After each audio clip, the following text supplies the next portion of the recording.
Oh, good evening and welcome to Glasgow Rangers Nation, guys. Look, tomorrow is a game that is, I think, win or bust. I think, look, I was watching Dujon Sterling being interviewed earlier on Rangers TV, and I thought what he had to say was, I don't know, it seemed to me like a bit of the penny has dropped with them. The penny's dropped, and quite clearly they seem to have realised something about this league and about how to play and about what is required. Obviously, guys, welcome to Glasgow Rangers Nation. This is your everyday Rangers news channel. We bring you as much as we can, as much content as we can, work allowing. Sometimes I have to obviously move things around because of work, being called into work unexpectedly. So look, that's what it is, guys. So look, as well, just a reminder, we are only 60 subs away from hitting the magic 7,000. So please obviously smash that sub. Right, look, so what did Dujon Sterling have to say? Now, what we're going to talk about in this video is I want to talk about what Dujon Sterling had to say in his interview that he gave to Rangers TV. And I also want to talk a little bit as well about tomorrow's game and what I think we need to see tomorrow and, about the team that Clement probably will pick tomorrow. I've got my ideas and I'm sure Clement will have his ideas and I'm sure I'm probably wrong and Clement is always right. I mean, let's face it, that's the way it should be, isn't it? I mean, who am I? I'm just some idiot that talks about football on a channel. So Sterling, was asked obviously about the Celtic result, and he was asked about the importance of that Celtic result. And I think it was, very telling and kind of showing that he really does get it when he said, yes, it was a great result, but it's all for nothing if we don't beat Hibs on Sunday. And I thought, yeah, that's it, mate. You've got it. You've absolutely 100% got it. That result, don't get me wrong, was absolutely fantastic, as was the performance. The performance was brilliant. There was an intensity, a passion, a heart, a quality of passing, a quality of play that we hadn't seen since perhaps the Spurs game, or since the cup final, maybe even. But Sterling came out and he said, look, it is for nothing. It's all for nothing if we don't get the victory on Sunday. And he's right, absolutely 110% correct.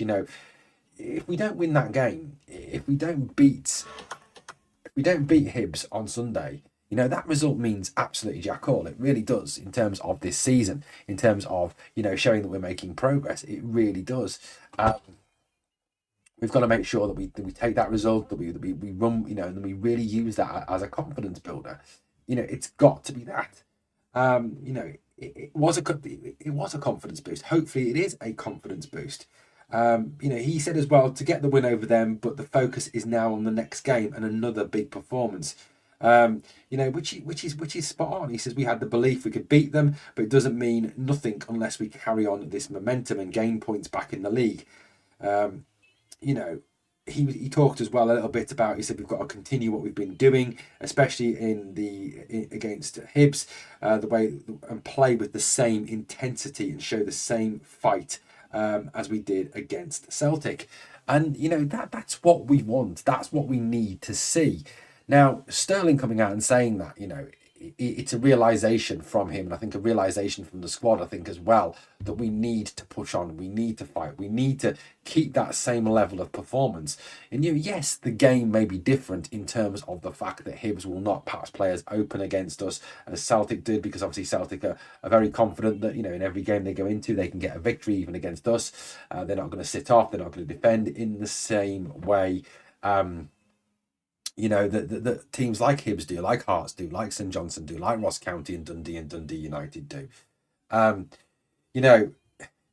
think this word consistency seems to be coming up time and time again, and it is this kind of like a realization amongst the squad that this is what we need.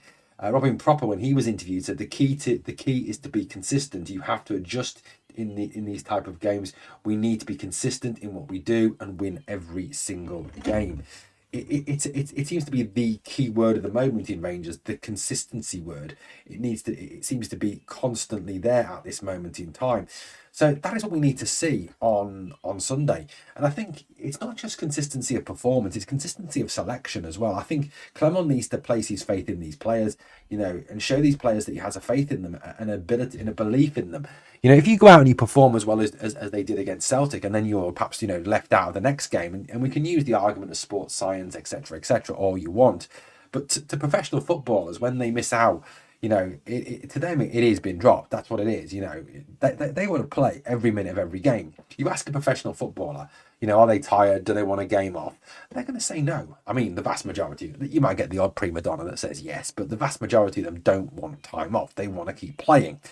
Now, in terms of selection tomorrow, I think that we should pretty much go with a very similar team to the one that we played on Thursday, both because of the fact that obviously we have injuries and players missing.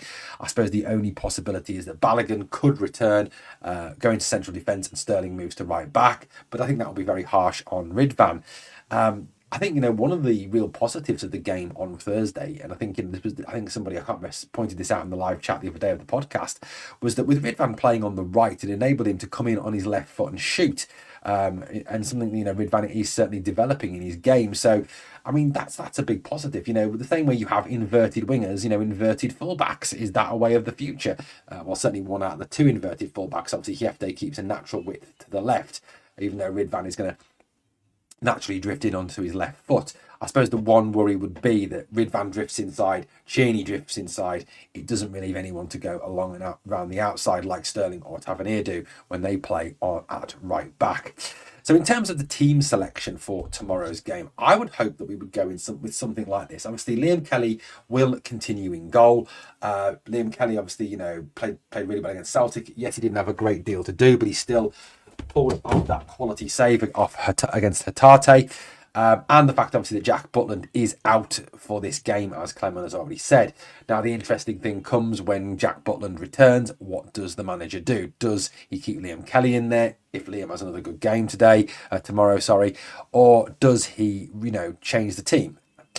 And as I said on the podcast last night, there is a kind of unwritten rule that when your number one goalkeeper is out and your number two comes in and deputises, as well as they might do, your number one always tends to get his place back. I mean, you look at, say, for instance, south of the border at Liverpool, where Kelleher has been absolutely phenomenal for them. Yet, as soon as Alisson Becker was fit, he went straight back into the starting 11.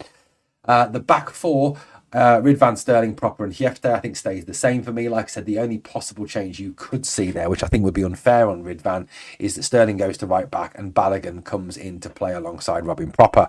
John Stutu is going to be out for the end of January. It's quite clear the manager doesn't fancy King, doesn't fancy Ntiala. We haven't signed anybody, so that's where it's going to be. The midfield three, again, I would go with the same midfield three of Dio, Raskin and Bayrami. I think, they were fantastic against Celtic. I think the same energy, same intensity, same getting stuck in from them, and the same quality of passing and an aggressive attacking play, will really put Hibs on the back foot and could see us actually take Hibs to the cleaners. Raskin, I think, continues as captain, obviously, with the news that James Tavernier will be out for tomorrow's game. Front three, Hadji, Cheney. Now, the one change I would make, and this is nothing against Hamza, because I think Hamza's a good player, I'd put Danilo in there.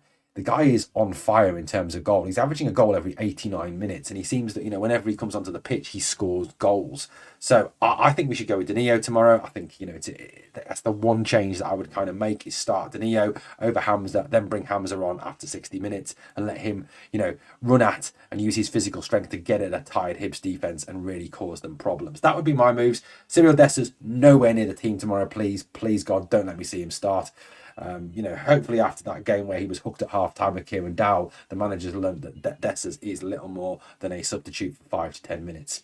Right, what do you think, guys? Let me know your team selections. Let me know your views on the game tomorrow. Let me know your views on what Dujon Sterling has had to say. Right, I'm going to go with a 3-0 Rangers victory at Easter Road. We've always done quite well at Easter Road, so 3-0 victory to Rangers. First goal scorer, I'm going to go with Danilo. I'm also going to get Cheney's going to get a goal, and I think Hadji will get another goal as well. So it's a 3-0 victory for me. Let me know your predictions. Let me know your starting 11s as well in the comments. Thanks for watching Glasgow Rangers Nation, guys. We are just 60 subs away from hitting the magic 7K. It'd be brilliant to get there by, let's say, Monday evening, or even by the final word tomorrow night. Please, God, that'd be great. Thanks for watching. As always, on the way out, please like, sub, comment, share, do all that fabulous stuff for me. And remember always, we are the people.